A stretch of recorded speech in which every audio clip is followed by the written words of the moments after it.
Bareskrim Polri rencananya Rabu besok akan kembali memanggil mantan Direktur Utama PT Pelindo II Irjelino untuk kembali diperiksa sebagai saksi terkait dugaan kasus korupsi pengadaan 10 unit mobile crane yang diduga merugikan negara sebesar 45 miliar rupiah.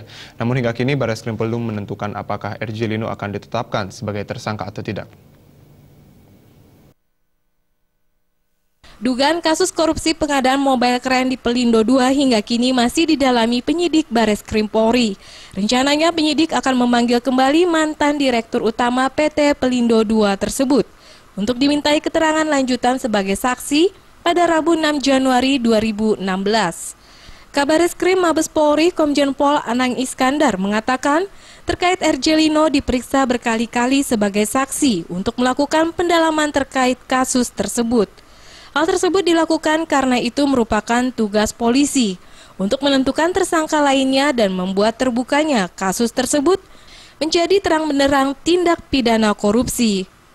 Sekali lagi diperiksa berkali-kali itu pendalaman karena tugasnya polisi untuk menentukan tersangka dan membuat terang tindak pidana supaya sampai tidak nyala-nyala terus. Hingga kini Bareskrim Polri baru menetapkan satu tersangka dari kasus korupsi pengadaan mobile crane di Pelindo II, yakni Ferialdi Nurlan yang merupakan mantan Direktur Teknik di PT Pelindo II. Dikonfirmasi terpisah, kuasa hukum Irjelino Rudi Kabunang membenarkan panggilan tersebut. Namun Rudi belum bisa memastikan apakah kliennya akan memenuhi panggilan penyidik atau tidak. Dari Jakarta, Henry Fajari.